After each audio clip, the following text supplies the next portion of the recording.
If you're an online coach and you want to get to consistent 100K months with meta ads in a post-meta Andromeda world, my friends, this is the only video that you are going to need to watch. My name is Peyton Helm. I've helped 500 online service businesses scale to multi-six figures and multi-seven figure years, and I'm now helping online coaches scale to 100K months and beyond consistently in my new program, Ascend. If you want more information on it, you can click the link in the description or go to peytonhelm.com/join. But in this video, we're going to be breaking down how the new Meta Andromeda update is affecting how we're running ads for coaching businesses. So this is specifically for online coaches who are charging high ticket. You're not selling some like cheap e-com thing, right? And ideally you're already making 5 or 10K a month because you want to have a funnel built out for this already, and you want to have some client case studies for this to really work. So I just want to briefly mention that and also show who I am and my results in the last week. So I just released a video about how we've done $28,000 in the last week through DM closes only. So we've switched our funnel. We had a call funnel where we were taking sales calls and closing people at 5 and 10K. And we've switched it now to a DM close funnel just as a test for fun, and also to test out the new campaign structure with Meta Andromeda. And I have passed on the new campaign structure and all the new advertising strategies and all that stuff post Andromeda to all of my clients, and they are crushing with it now, including my online coaches in Ascend. So this is going to be all about that. Now, as you can see, over the last 7 days on my Stripe, we have generated $28,000 and $100 through DM closes, and we have spent $3,137 on this campaign. This is the only campaign I'm running right now. So we have essentially a 9x return on investment, which is pretty freaking great for a $120,000 a month run rate. Pretty crazy. And it's because we have a whole lot of things in place, which I'll break down in this video. It's not just the campaign structure, but as you can see, we're taking applications now. So we've had 19 applications, and out of them we've had, it says 7 purchases. We've actually had 8, as you can see right here. So we've had 8 purchases out of this. So essentially half, or a little bit less than half conversion rate, which is pretty great. And our cost per purchase is $448, and our cost per application is $165. And again, these are people, several of these have not even had a chance to buy yet, so this is probably going to go up. So anyway, this is great. Like essentially, if we were doing a call funnel, this would be $165 cost per call and a $448 cost per purchase on a $5,800 offer and a $2,800 offer, which is a downsell. Is pretty freaking crazy. Now, what I want to break down before we dive into the campaign structure is my funnel real quick. So just so that way you have the context, right? And if you want a full breakdown of this funnel, you can check out the video I did, which is all about how I grew a $2.3 million coaching business. It has like the ads, the funnel, the fulfillment, all that stuff. I'm just going to do a really brief overview right now. Essentially, we are taking ads, photo and video ads. We're sending them to our website, which has a VSL. Okay, you should know what a VSL is if you're an online coach. It's essentially a video that says, hey, you have this problem, we have this solution, book a call or apply. We have them apply. Sometimes we'll have them book a call. They watch a sales video. After they apply, the sales video breaks down the entire coaching program, the prices, everything, includes like trust assets, all that stuff, right? Then we either do a call or we DM close them for 5 or 10K, and then, so on and so forth. So essentially everything in this video is going to be centered around a call funnel or an application funnel. So this will work if you're sending people to a VSL. It'll work if you're sending them to Instagram. It'll work if you're doing like a DM campaign or a lead form campaign or a quiz funnel or a low ticket funnel. Doesn't fucking matter. It'll work regardless. All right. So this is how we set it up. Now, I'm not going to go like in depth on the ads manager because that is the sauce that I am giving out in Ascend only, but I am going to show my iPad screen, which you should be able to see now. And you will be able to see the exact structure. Let me get out of that. When it comes to how to actually set up new advertising for the post-Meta Andromeda update and all that stuff. We're going to dive into what the changes are and all that stuff. But first, I want to break down the campaign structure here for a second. So this is the new campaign structure that we are running. First and foremost, we have one campaign, and it is a CBO campaign. Now, in this campaign, like the campaign level, this is usually where I will identify the business goal. Okay. So business goal essentially for this is, I'm just going to say like one campaign equals biz goal. I don't know why that highlighted in red, but whatever. Okay. So the business goal, obviously for us, I'm going to put it like in a little example here, is VSL and we are targeting the United States. We also do all the major targeting at the campaign level. Now, I know obviously if you're familiar with Meta, you have to do the campaign at the ad set, or you have to do the targeting at the ad set level. But for location specifically, I at least do whole US for the campaign level, because if I want to target United Kingdom, Italy, Spain, all Europe, Australia, whatever, Canada, I'm going to put it in a different campaign so I can control budget. Okay. But for the most part, the only thing we're doing at the campaign level is we are putting the budget at the campaign level. So this will also be where you'll put your budget. So I'm just going to put like $100 a day.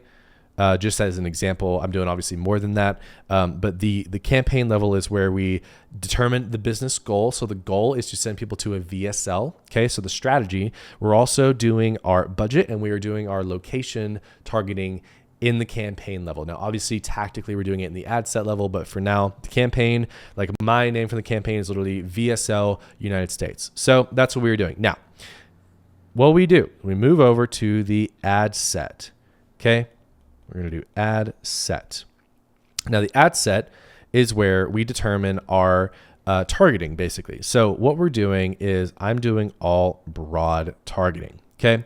Now with post Andromeda, within Meta Andromeda in general, it's more about ad retrieval. So we're going to get into the more, distinct facts there, but I've been doing broad targeting for 5 years. It's been working incredibly well. As you can see, we're at a 9x ROAS. Traditionally, I am also at a 9x ROAS month after month with my regular call funnel at 100K plus per month consistently, which is almost unheard of. Most people are at a 3x return on investment. We are at a 9x return on investment because we're fucking badass and good at what we do.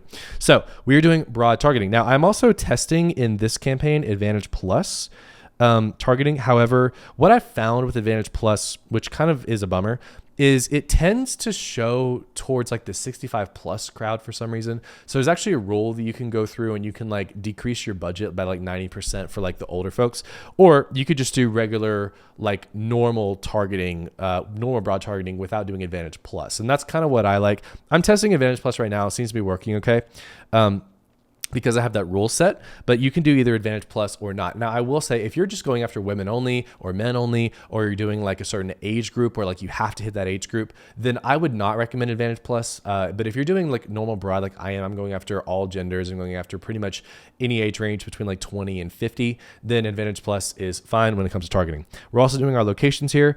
And what's really important to know is we are not doing any interest groups. We're not doing any lookalikes. We're not doing any custom audiences. We're not doing any exclusions, nada, nothing. We are also doing Advantage Plus placements unless your people are on Instagram only. So for my other program that I'm helping general online service businesses, I am doing both Instagram and Facebook. However, with Ascend, I am only doing Instagram targeting. That's really, really important to understand because my people are on Instagram only for Ascend, which is online coaches. Most of you guys are on Instagram only. You don't really fuck with Facebook.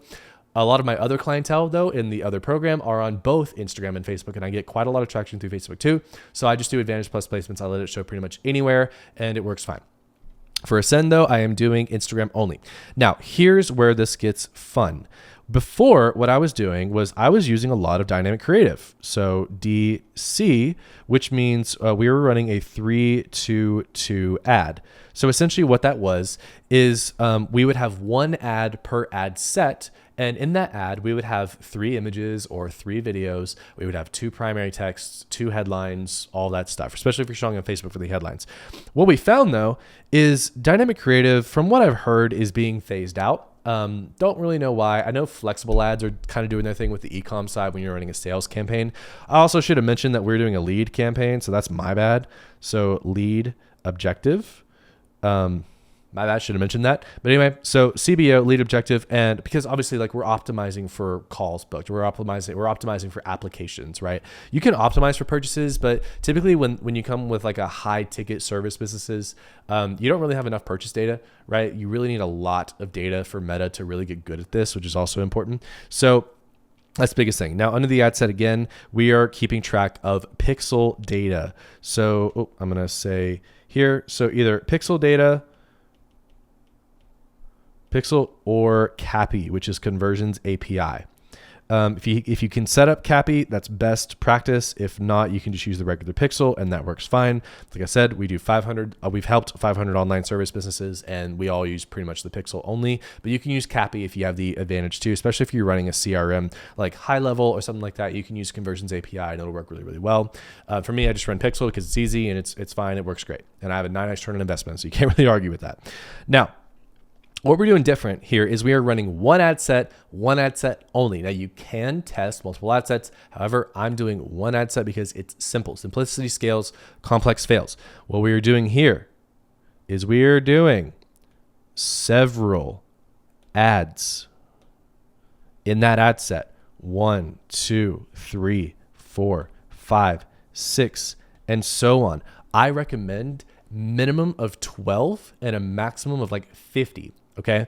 Now, what's really, really, really important in these ads to understand is all of these are one video or photo, excuse my handwriting, and one primary text. Okay. That's all we're doing, right?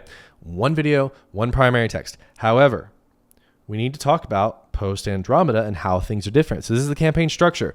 One campaign per business objective. CBO, ad set, one ad set, holding the targeting.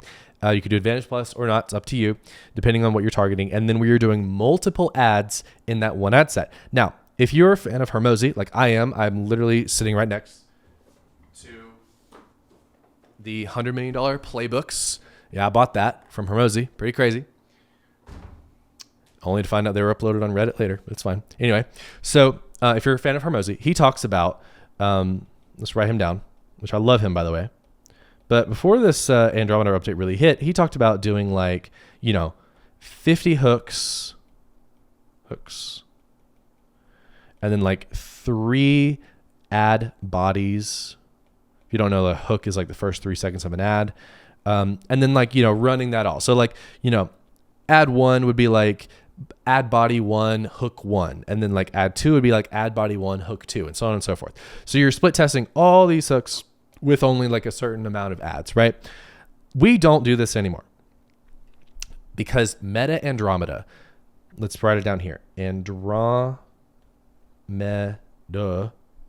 focuses on variation between the ads. Woo, that was bad. There we go. So I have doctor handwriting, guys. I'm telling you. So Andromeda prioritizes variation between ads. And the reason why is because with the rise of AI fucking slop, everybody was running ads and they're doing all this AI stuff. And by the way, Meta is a villain in that because they make the AI stuff so freaking easy on their platform. But people were just flooding the algorithm with meta ads. And people like Hormozi, they were do 50 hooks, 100 hooks, whatever. You had all these variations of the same ad basically. And Meta had problem with the retrieval process. The retrieval process essentially is, hey, we have this end user and we need to show them an ad.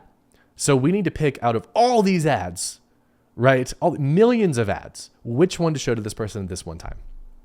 And they had problems with that. So they developed the Andromeda AI. Now, if you're a developer or whatever, go feel free to read the fucking things. I don't really care about that shit. All I know is that this is what they are doing now. They prioritize variation between the ads. So every ad is unique, right? Every ad is unique. Ad 1 has a different video or a different photo and a different primary text than ad 2. Ad 2 is different from ad 3. Ad 3 is different from ad 4. Ad 5, ad 6, so on and so forth. Every photo, every text, every image, every headline, if you're running on Facebook, is unique to each individual ad. So I'm sure you're like, okay, Peyton, so how the fuck do we come up with all this? So there are 5 stages of awareness that you would want to hit when it comes to running ads, right? So 1, unaware.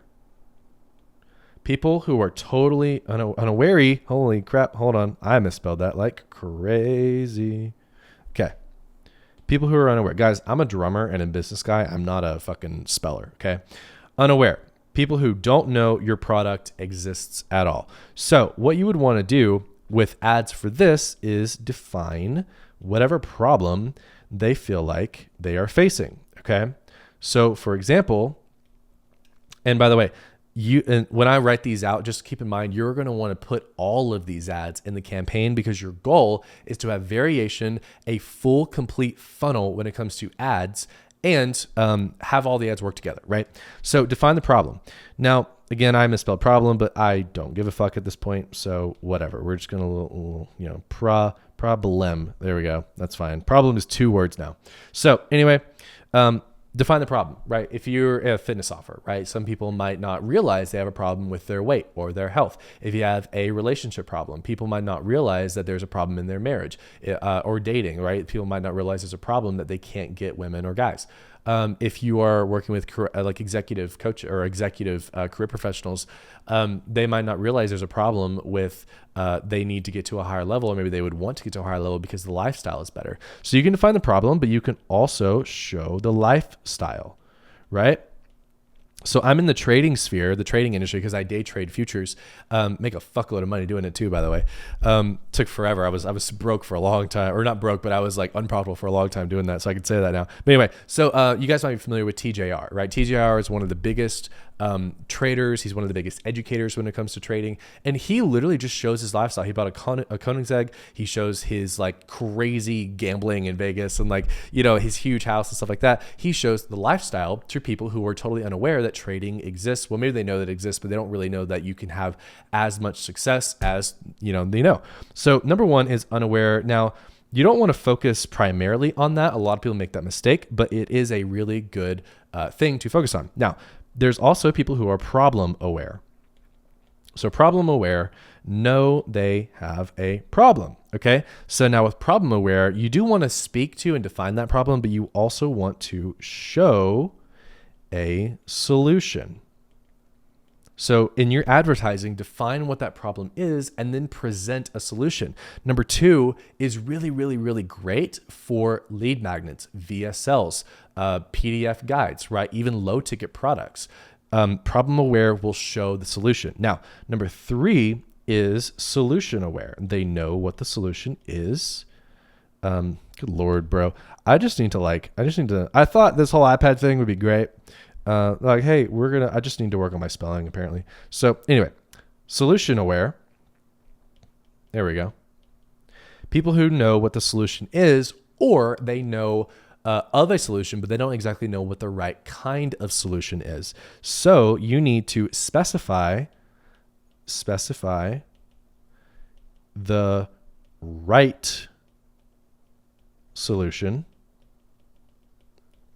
and yourself, right? So let's take fitness, for example, because this is like the easiest example ever. How many people are doing fucking fad diets, keto, carnivore, whatever, when in reality, if they want to build muscle or lose weight, they just need to work out and track calories. That's pretty much it. Now, obviously, yes, all my fitness people are cringing. Like, yeah, there's more into it. You have to get protein and macros, but you know what I mean, right? You don't need to focus on this fad diet, right? You just need to do this thing instead. So you think solution is this, but the solution is actually this. So now you are throwing rocks at other coaches and other solutions that don't actually work, and you are providing the right solution, and you are showcasing yourself as the guide to present that solution. Okay, that's solution aware. And then number 4, they have product aware. Okay. Product aware means that they know who you are and they know what you provide. So what you want to show here are, I don't know why I keep switching over to the thing, but I guess we'll figure it out. Anyway, case study, bro, what is going on? This is unedited too, by the way. Okay, go away. Case studies. Here we go. And overcoming objection content. Okay, so in your ads, you will show case studies and you will overcome objections that people usually give you for your program or for the solution itself, right? So, and you'll just provide more and more and more content about yourself, about your clients, yada, yada, yada. And then number 5 is most aware, which I hate that term. I usually just call this ready to buy. And essentially they just need urgency or scarcity, and objection handling. Okay. This is where you can get really fun, and you could do like a little meme that's like, hey, why haven't you bought my thing yet? You know what I mean? But more importantly, you would want to provide like objection handling material. This is where retargeting and like the omnipresent strategy can work really, really well. If you want to learn about that, you can join Ascend, but it's essentially a way to show a lot of content to people through paid advertising really, really quickly. I'm not doing it currently with this program, but I am doing it with Ascend. So anyway, yeah, that's the 5 stages. Now, you want to make ads for all of these stages. And I mean, think about how many different ads you guys can make literally just knowing these 5 things. You could probably make 100 ads. So what I want you to do, like I said, all the way to the top, 1 CBO going to 1 sales asset, and that sales asset could be a VSL, it could be a PDF guide, it could be a low ticket product, it could be a school group, it could be a webinar if you want to. 1 ad set holding all your targeting, and then put all of your ads in that ad set, 12 to 50 ideally. And I say 12 specifically because we used to do 5 dynamic creatives and it was a 3-2-2. So there's 3 creatives. So that makes 12 anyway. So that's what I like. 12 to 50. Don't put more than that because it's just going to take forever to fucking spend. And then a lot of you guys are going to wonder like, okay, well, how much should I spend per day? And you should have KPIs on that. But if you don't, ideally, you're going to be spending anywhere from like $100, maybe like to $400 or $500 cost per call. And then you should have a good show up rate, like 60+% to your calls. And then ideally, you should have anywhere from like a 30 to like a 70 or 80% close rate. It kind of just depends on your funnel and your process and all that stuff. But in general, you should know around how much you need to be spending per call. So you just do the math. Like I like to test at about $100 to $200 a day. So that way I could get 1 or 2 applications or calls booked per day. That's just me and how I like to do it, but you can do it however you want. But essentially this is all you need to know. The only difference post Andromeda is you need to make your account structure more simple. 1 ad set for your targeting and all your ads in there. Now, what some coaches are doing is they're doing like multiple ad sets. So they'll do like ad set 1 and it has like 3 ads in it. And then ad set 2 has 3 more ads in it. I tried that. Didn't really work great for me. So I'm just doing 1 ad set, all my ads in the ad set, and that's what we're doing. Now, if you want a full walkthrough on how to actually set this up in the ads manager, what to put in the ads, you want to see winning ads, and you want me to help you with ads and all that stuff, I have Ascend, a coaching program for online coaches who want to scale to 100K months and beyond. If you want to join that, go to peytonhelm.com/join. Or click the link in the description or the pinned comment. You can watch my VSL on how I scaled my coaching program to $2.3 million per year and how we are disrupting the coaching industry by providing incredible coaching and mentorship to online coaches at not a cost that a lot of other coaches do. You can see the full program breakdown and the price point without booking a call with me, my friends. So if you want to check that out, do it. If not, go watch more videos on this channel. Hit subscribe if you liked it. Go follow me on Instagram if you want to learn more about me. I'm out. Bye-bye.